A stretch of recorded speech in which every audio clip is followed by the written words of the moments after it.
కాంగ్రెస్ పార్టీని బ్రిటిషోడు స్థాపించాడని, ఐఎన్సీ అంటే Italy national Congress party అని ఎద్దేవా చేశారు బండి సంజయ్ కుమార్.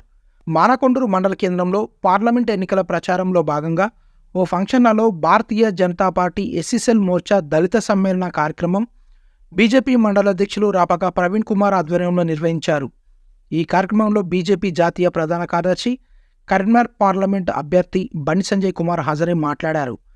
ఐఎన్సీ అంటే ఇటలీ నేషనల్ కాంగ్రెస్ అని ఎద్దేవా చేశారు. అసలు కాంగ్రెస్ పార్టీ ఇండియాది కాదని, బ్రిటిషోడు స్థాపించారని చెప్పారు. అలన్ హ్యూమ్ అనే బ్రిటిష్ సివిల్ సర్వెంట్ కాంగ్రెస్ పార్టీని స్థాపించారని తెలిపారు. బ్రిటిష్ పార్టీని ఇటలీ నేతలు ఏలుతున్నారని అన్నారు. పేరులోనే భారతీయతను సంతరించుకున్న పార్టీ బీజేపీ అన్నారు. ఈ దేశ ముద్దుబిడ్డలు వాజ్పేయి, అద్వానీ స్థాపించిన పార్టీ బీజేపీ పార్టీ అని, మరి కాంగ్రెస్లో భారతీయత ఎక్కడ ఉందని ప్రశ్నించారు. కాంగ్రెస్ను ఏలుతున్నది గాంధీ కుటుంబం డూప్ అని, మహాత్మా గాంధీ అసలు సిసలైన గాంధీ అని అన్నారు. దేశంలో కాంగ్రెస్ పార్టీ పొరపాటున అధికారంలోకి వస్తే పేద ప్రజలతో సహా ఎవరూ చనిపోయినా వారి ఆస్తిలో 55% కాంగ్రెస్ గుంజుకోవాలని కుట్ర చేస్తుందని ఆరోపించారు. ఇదే విషయాన్ని కాంగ్రెస్ పార్టీ విదేశాంగ విభాగం ఇన్ఛార్జ్ శ్యామ్ పిట్రోడా స్పష్టం చేస్తున్నారని గుర్తు చేశారు. మోదీ హయాంలోనే దేశానికి, ధర్మానికి రక్షణ, దేశంలోనే శాంతి భద్రతలు కొనసాగుతున్నాయంటే, దేశం సురక్షితంగా ఉందంటే అది మోదీ చలవేనని ఏ జవానుని అడిగినా చెప్తారని పేర్కొన్నారు. బీజేపీ పార్టీ గత 10 సంవత్సరాలుగా ఒక్క కుంభకోణం లేకుండా నీతి నిజాయితీతో మోడీ పాలన సాగిస్తుందన్నారు. ప్రపంచ దేశాల్లో భారతదేశానికి ఉన్నత స్థానాన్ని కల్పించిన గొప్ప నాయకుడు నరేంద్ర మోడీ అని కొనియాడారు. కరోనా సమయంలో దేశం మొత్తం ఆగవాగం అవుతుంటే ఉచిత వ్యాక్సిన్లు అందించి ప్రజలకు నేను ఉన్నా అంటూ భరోసా ఇచ్చిన పార్టీ బీజేపీ అన్నారు. రేషన్ బియ్యం మరో 5 సంవత్సరాలు ఉచితంగా అందిస్తున్నట్లు తెలిపారు. ప్రతి గ్రామంలో వైకుంఠధామాలతో పాటు సీసీ రోడ్లు, మరుగుదొడ్లు, ఉచిత గృహాలు, జాతీయ రహదారులు, అనేక సంక్షేమ కార్యక్రమాలు అందిస్తున్న బీజేపీ పార్టీ కమలం పువ్వు గుర్తుపై ఓటు వేసి తనను గెలిపించాలని, పార్లమెంటుకు మరోసారి పంపాలని ఆయన అభ్యర్థించారు. దళితుల కోసం పనిచేస్తున్న పార్టీ బీజేపీని ఎలక్షన్స్ వస్తేనే బీజేపీ పార్టీపై తప్పుడు ఆరోపణలు చేస్తూ దళిత వ్యతిరేక పార్టీ అని ఆరోపిస్తున్నారని బండి సంజయ్ మండిపడ్డారు. గిరిజన మహిళను దేశానికి రాష్ట్రపతి చేసిన ఘనత భారతీయ జనతా పార్టీదన్నారు. ఈ కార్యక్రమంలో బీజేపీ జిల్లా అధ్యక్షులు గంగడి కృష్ణారెడ్డి, ఎస్సీ మోర్చా రాష్ట్ర అధ్యక్షులు కొండేటి శ్రీధర్, మాజీ అధ్యక్షులు కొప్పు భాష, మండల అధ్యక్షులు రాపాక ప్రవీణ్, జిల్లా నాయకులు సొల్లు అజయ్ వర్మ, రంగు భాస్కరాచారి, గుర్రాల వెంకటరెడ్డి, కత్తి ప్రభాకర్ గౌడ్, కంది రాజిరెడ్డి, మర్కొండ రమేష్ పటేల్, సుమతి, ఉషకోయల రమేష్, ప్రదీప్ తదితరులు పాల్గొన్నారు. ఇందిరా అభయత్వ పేరు మీద ఒక్కొక్క దళితుడికి ఏం షూరిటీ లేకుండా 12 లక్షల రూపాయలు ఇస్తాను. ఇలా కాంగ్రెస్ పార్టీ ప్రభుత్వం వచ్చి 100 రోజులు దాటింది. ఇక్కడ ఏమన్నా దళిత యువకులకు 12 లక్షల రూపాయలు మీకు కాంగ్రెస్ పార్టీ ప్రభుత్వం ఇచ్చిందా? మీ పిల్లలకు ఇచ్చిందా? మరి ఇయ్యదా? ఇంకేమన్నారు? 5 లక్షల రూపాయలు, 6 లక్షల రూపాయలు ఎస్సీ ఎస్టీలకు జాగా ఇల్లు కలిపి 6 లక్షల రూపాయలు ఇస్తారు. ఇక్కడ ఏమన్నా 6 లక్షల రూపాయలు ఇచ్చారు ఎవరికైనా?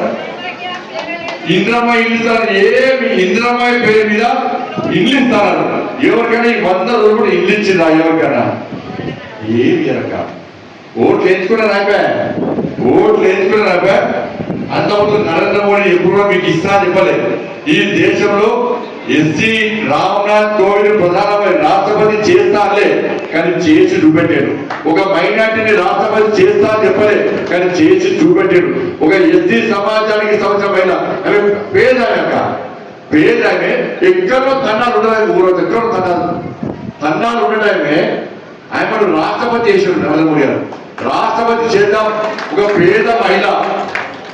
పేద మహిళ రాష్ట్రపతి చేద్దామని చెప్పి ఆయన పేరు చెప్పగానే ఇటు కేసీఆర్ అని కాంగ్రెస్ ఇద్దరు కలిసి అబ్బా పేద మహిళ, ఎస్టీ మహిళ రాష్ట్రపతి అవుతుందా, మేము కానీయం ఆయనను ఓడగొడతామని చెప్పి ఇవాళ ఓడగొట్టే ప్రయత్నం చేశారు. ఒక పేద మహిళ, ఎస్టీ మహిళను ఓడగొట్టడానికి కాంగ్రెస్ బీఆర్ఎస్ కలిసి ఇలా కుట్ర చేస్తే నరేంద్ర మోడీ గారికి కష్టపడి పేదోని ప్రధానమంత్రి అయినా పేద మహిళ రాష్ట్రపతి కావాలని చెప్పి ఇలా పేద మహిళను రాష్ట్రపతి చేసిన ఘనత నరేంద్ర మోడీ గారు. అంతకుముందు 54 సంవత్సరాలు కాంగ్రెస్ పార్టీ దేశాన్ని పాలించింది. ఇలా భారతీయ జనతా పార్టీ 10 సంవత్సరాలు దేశాన్ని పాలిస్తున్నది, ఇంకా పాలించబోతున్నది. 12 మంది మన జాతికి సంబంధించి 12 మంది ఎంపీలు నా లెక్క ఉన్న ఎంపీలను 12 మందిని నన్ను మంత్రులు చేసేది 12 మంది మంత్రులు చేసేది 8 మంది ఎస్టీలను మంత్రులు చేసేది 25 మంది బీసీలను మంత్రులు చేశారు. అంతకుముందు ప్రధానమంత్రి చేయలే. ఎందుకంటే అరే ఎస్సీ ఎస్టీ బీసీల గురించి మాట్లాడితే మా ప్రభుత్వం కూలిపోతుంది, మా ప్రభుత్వం ఏర్పడది, మాకు ఓటు వేయాలని భయపడదు కదా. కానీ నరేంద్ర మోడీ గారు ఎస్సీ ఎస్టీ బీసీలను ఎక్కువ మందిని మంత్రులు చేసిన ఘనత నరేంద్ర మోడీ గారు. అగ్రవర్ణాలలో పేదలు కూడా ఆదుకున్నారు నరేంద్ర మోడీ గారు. అగ్రవర్ణాలలో పేదలు కూడా నరేంద్ర మోడీ గారు ఆదుకున్నారు. ఇట్లా అనేక సంక్షేమ పథకాలు మేము అందిస్తున్నాం. ఇలా బియ్యం పేదలకు ఇచ్చారు. వ్యాక్సిన్ పైసలు వ్యాక్సిన్ కొనుక్కోడా ఒక వ్యాక్సిన్ 20,000 రూపాయలు 30,000 రూపాయలు ఉంటుంది. కానీ ఉచితంగా వ్యాక్సిన్ ఎందుకు ఇచ్చిండు? ఎవరి కోసం ఇచ్చిండు? పేదల కోసం వ్యాక్సిన్ ఇచ్చాడు. ఇలా మోడీ గారు వ్యాక్సిన్ ఎవరు బతుకుతాం వేయాలా? వ్యాక్సిన్ ఇచ్చింది కదా. ప్రపంచం మొత్తం వ్యాక్సిన్ ఇచ్చింది, అందరికీ వ్యాక్సిన్, అన్ని దేశాలకు వ్యాక్సిన్ అని చెప్పి పంపాడు. కానీ పేదల గురించి అసలు బియ్యం ఇచ్చిండు, ఇల్లు కట్టిస్తా అని చెప్పింటే కేసీఆర్ ఇల్లు ఇయ్యలే, బాత్రూమ్లు కట్టించాడు, కమ్యూనిటీ హాల్ కట్టించాడు, గ్రామాలకు నిధులు ఇచ్చాడు, దళిత బంధువులకు నిధులు ఇచ్చాడు. ఇట్లా అన్ని రకాలుగా నిధులు ఇచ్చి పేదల గురించి 24 గంటలు పేదల గురించి ఆలోచించే వ్యక్తి నరేంద్ర మోడీ గారు. ఎందుకంటే ఛాయకున్న వ్యక్తి దేశ ప్రధాని కావడం, ఛాయకున్న వ్యక్తి దేశ ప్రధాని. ఆయన కుటుంబం లేదు, ఈ పేదోళ్ళే నా కుటుంబం అంటాడు. పేదల గురించి ఆలోచిస్తారు కాబట్టి నరేంద్ర మోడీ గారు మళ్ళా తిరిగి ప్రధానమంత్రి కావాలని చెప్పి ఈ పెద్దోళ్ళ పార్టీ అయిన కాంగ్రెస్ బీఆర్ఎస్ పార్టీలు పేద వ్యక్తిని అడ్డుకునే ప్రయత్నం చేస్తున్న విషయాన్ని మనం అందరం ఆలోచించాలి. కాబట్టి దయచేసి ఆలోచించాలి. కాంగ్రెస్ పార్టీకి ఓటేస్తే ఎవరు ఓటేస్తారు? నేను అంటున్నాను కాంగ్రెస్ వాళ్ళు. భారతీయ జనతా పార్టీ అంటే ఏ పార్టీ? బ్రిటిష్ పార్టీ అన్నమాట. నవ్వుకున్నారు తెలుగులో అక్కడ కూడా నమ్ముతారా? భారతీయ జనతా పేరునే భారతీయ జనతా పార్టీ ఉన్నది, పేరునే భారతీయత ఉన్నది. మా పార్టీ స్టార్ట్ చేసి ప్రారంభించింది ఎవరు? అటల్ బిహారీ వాజ్పేయి. పక్కా ఈ దేశ భక్తి గలనని, ఈ దేశం కోసం సర్వస్వం త్యాగం చేసిన గొప్ప దేశభక్తుడైన అటల్ బిహారీ వాజ్పేయి గారి నేతృత్వంలో ప్రారంభించిన party Bharatiya Janata party. Doubt లేదు కదా? మా పార్టీ భారతీయ జనతా పార్టీ. ఈ దేశం కోసం, ఈ ధర్మం కోసం, దేశ ప్రజల కోసం పనిచేసేటువంటి party Bharatiya Janata party. Congress party ఎవరు ప్రారంభించిన వ్యవస్థకు తెలుసా మీకు? ఎప్పుడు తెలుసా? ఎవరికైనా ఏఏ గ్రూప్. ఏం పేరు? ఏఏ గ్రూప్ అనే ఆ పేరు అనొస్తుందా? మీకు అనొస్తుందా? ఆ పేరే అన్నారా? ఏఏ గ్రూప్ అన్నాడు. ఏఏ గ్రూప్. ఇవాళ ఆఫీసులో ఫోటోలు ఉంటాయి. మీకు ఇప్పుడు ఆయన పేరు కదా, ఆయన చూసిందా? ఆయన ఏ దేశం కూడా తెలుసా? ఆయన బ్రిటిష్ అనే. కాంగ్రెస్ పార్టీ ఎవరు ప్రారంభించారు? ఏఏ గ్రూప్. కాంగ్రెస్ పార్టీని ప్రారంభించినటువంటి వ్యవస్థాపకులు ఎవరంటే ఏఏ గ్రూప్. అంటే బ్రిటిష్ సంబంధించిన వ్యక్తి ప్రారంభించింది. కాంగ్రెస్ పార్టీ పేరుకు ఇండియన్ నేషనల్ కాంగ్రెస్, కానీ కాంగ్రెస్ పార్టీ ఇవాళ ఏంటంటే ఇటలీ నేషనల్ కాంగ్రెస్. ఆ బీజాలన్నీ ఇక్కడ కావే, ఇటలీ బీజాలు అవన్నీ కూడా. ఇటలీ బీజాలు ఇక్కడ ఉంటాయి కాబట్టి ఇవాళ భారతీయ జనతా పార్టీ అంటే బ్రిటిష్ పార్టీ అట. ఇవాళ వాళ్ళ విదేశీకి సంబంధించి ఇది మంచిగా విదేశీ విభాగానికి సంబంధించి శ్యామ్ పెట్రోల్ అంటారు. కానీ శ్యామ్ పెట్రోల్ అంటే మొన్న ఏం మాట్లాడిందంటే మేము ఈ దేశంలో అధికారంలోకి వచ్చిన తర్వాత అమెరికా రాజ్యాంగాన్ని, అమెరికా పద్ధతిని తీసుకొస్తామన్నాడు. ఏ పద్ధతి అమెరికా అంటే మనం చచ్చిపోతానట మన ఆస్తి పేదోడు ధనికుడు ఏం లేదు. ఎవరు చచ్చిపోయినా ఈ దేశంలో ఎవరు చచ్చిపోయినా వాళ్ళ ఆస్తులకు వెళ్ళి 45% మాత్రమే వాళ్ళకి ఇచ్చి 55% ప్రభుత్వం కాంగ్రెస్ పార్టీ ప్రభుత్వం కూర్చుకుంటారు. నీ అయ్యే జాగ్రత్త, నీ తాత జాగ్రత్త కూర్చుకోవడానికి. నేను సంపాదించుకుంటే నా ఆస్తిని ఓట్ల కూర్చుకుంటావు, నేను సంపాదించుకుంటే ఆస్తిని ఓట్ల కూర్చుకుంటావు. ఇలా పేదోళ్ళ పరిస్థితి ఇలా 1,00,000 రూపాయలు పేదోళ్ళ దగ్గర ఉంటే మనం చచ్చిపోయిన తర్వాత ఆ 1,00,000 రూపాయలు 45,000 ఉంచి ఇంకా 55,000 పార్టీలు గుంజుకొని ఇంకోటి వస్తారట. కమ్యూనిస్ట్ ఇంటర్ కమ్యూనిస్ట్ వాళ్ళు పెద్దోళ్ళని కొట్టి పేదోళ్ళకి వస్తా ఉంటారు. కానీ పెద్దోడే ఆయన ఇంకా పేదోడు ఇంకా పికాలి. కానీ ఎవరు పెద్దోళ్ళు? కమ్యూనిస్ట్ వాళ్ళు పెద్దోళ్ళు. కాబట్టి ఇవన్నీ కూడా మోసం చేస్తారట. మోసం చేసి మనని మభ్యపెట్టి మోసం చేసే ప్రయత్నం చేస్తారు. కాబట్టి దయచేసి ఆలోచన, మోడీ లేని దేశం ఉంటే ఈ దేశం బాగుపడదు కదా అన్న. మోడీ లేని దేశం ఉంటే ఎవడో వచ్చి దేశాన్ని ఆక్రమించడం. కాంగ్రెస్ పార్టీ వాళ్ళు ఉంటే సత్యం సంగేతురా ఈ దేశంలో యువత, తెలంగాణ రాష్ట్రంలో యువతకు నేను అప్పీల్ చేస్తున్నా. ఒక్కసారి బార్డర్లో సరిహద్దులో నుండి ఒక ఆర్మీ జవాన్ కు ఫోన్ చేయండి. మీరు ఆర్మీ జవాన్ ఫోన్ చేసి కాంగ్రెస్ పార్టీ ప్రభుత్వం ఉన్నప్పుడు మీ పరిస్థితి ఏంటి, ఈ రోజు నరేంద్ర మోడీ గారు ప్రధానమంత్రి అయ్యాక మీ పరిస్థితి ఏంటంటే ఆ ఆర్మీ జవాన్ చెప్పే సమాధానం తీసుకున్నా కనీసం నరేంద్ర మోడీ ఫోన్ చేసే ప్రయత్నం చేయండి. నేను అడిగిన చాలా మంది ఆర్మీ జవాన్ అలా సల్లే తెచ్చుకోదాక మనం ఇలా పండుగలు చేసుకోవడం, తిండి వచ్చి ఇలా ఆరాంగా ఉన్నాం. కానీ అక్కడ సరిహద్దులో మనకి కాపాడతారు. పాకిస్తాన్ నుంచి, బంగ్లాదేశ్ నుంచి, ఆఫ్ఘనిస్తాన్ నుంచి మనకి కాపాడతారు. చల్లే చల్లగలదు. తిండి ఉండదు, తిండిగానే ఉండదు, పండుగలు పప్పాలు ఏముండేది, మనం కాపాడుతున్నారు. అంతకుముందు సరిహద్దులో కాంగ్రెస్ పార్టీ ప్రభుత్వం ఉంటే పాకిస్తాన్ వచ్చి చెప్పమికలు కొడితే ఇంకో చెప్పిస్తారు. వాళ్ళు దాడులు చేస్తే చూసుకుంటూ కూర్చుంటారు. ఒకప్పుడు గాంధీ మంచోడు, మన గాంధీ. ఈ గాంధీ ఆ గాంధీకి ఈ గాంధీ కుటుంబానికి సంబంధం లేదే. మన మహాత్ముడు మన మహాత్మా గాంధీ. ఈ గాంధీ ఎక్కడే? ఈ గాంధీ కుటుంబం ఎక్కడే? నువ్వు గాంధీ కుటుంబం, మన గాంధీ మహాత్మా గాంధీ. అవునా కదా? ఇలా ఆ గాంధీ ఇప్పుడు బాధపడుతుండే పైన. నేను మహాత్మా గాంధీని ఈ దేశాన్ని పెంచిన, ఈ దేశ ప్రజలను కాపాడకుండా, ఈ దేశంలో పేదలకు సేవ చేసిన నేను మహాత్మా గాంధీని. కానీ వీళ్ళు గాంధీ అని ఎట్లా పెట్టుకున్నారేమో బాధపడు, మహాత్మా గాంధీ కూడా బాధపడుతున్నారు.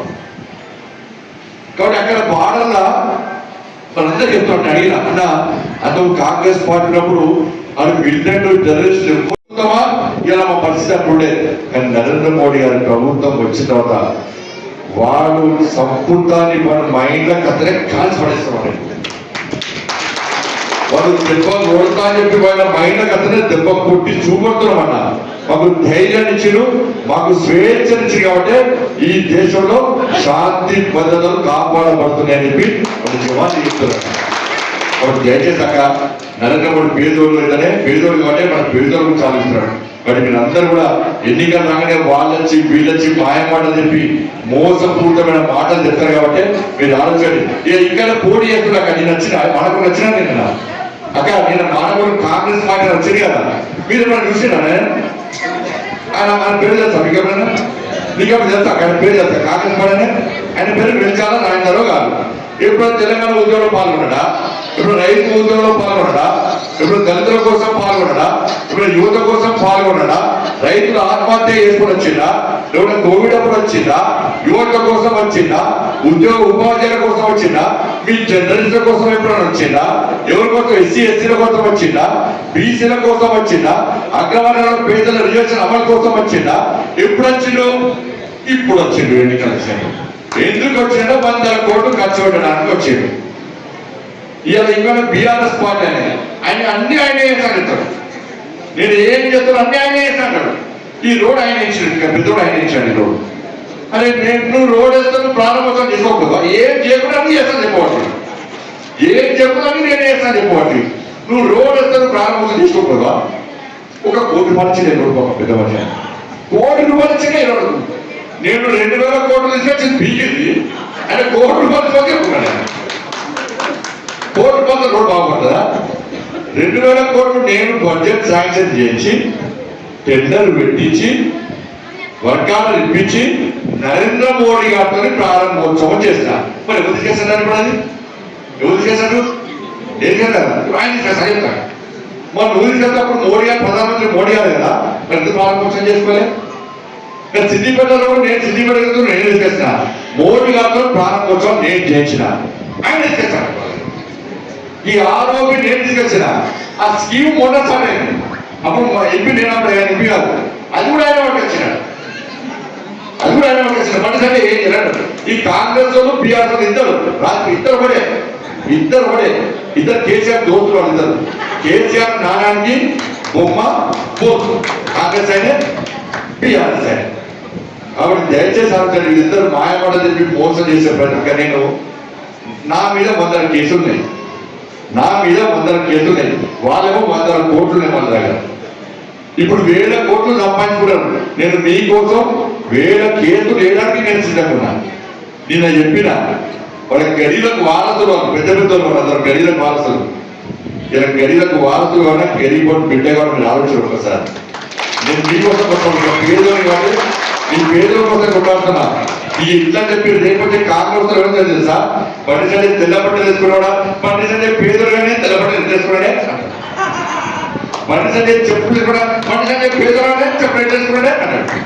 పండిసంటే కారణం కాదు, పండిసంటే మా పిల్లలు బట్టలు వేసుకోదు, మా పిల్లలు కారణాలు తిరగదు, మా పిల్లలు బైకులు వండుకోదు, మా పిల్లలు సైకిల్ వండుకోదు, మా పిల్లలు తిరుగుడు తినదు. అప్పుడు వాళ్ళ సంతోషం. వాళ్ళు మాత్రం 1000 కోట్లు సంపాదించుకోవచ్చు, 1000 కోట్లు సంపాదించుకోవచ్చు. కానీ నేను నా కుటుంబం మాత్రం తిండి రాదు, ఇట్లా బతకదు. ఇటువంటి పరిస్థితులకు ఇవ్వాలి. మరి దయచేసి ఆలోచించండి. ఇలా మోసం చేసే ప్రయత్నం చేస్తున్నాడు. అందుకే కేసీఆర్ మోసం చేసిన ఎట్లా చేశారు, కేసీఆర్ గారు మళ్ళా కేసీఆర్ మళ్ళీ అధికారానికి వస్తా, మళ్ళీ ఇక్కడ ఎంపీ చేశారు. అప్పుడు కేసీఆర్ గుర్తు చేసుకుంటే కేసీఆర్ చెప్పాడు, ఏం చెప్పాడు, కాలోచి మాటలు చెప్పాడు.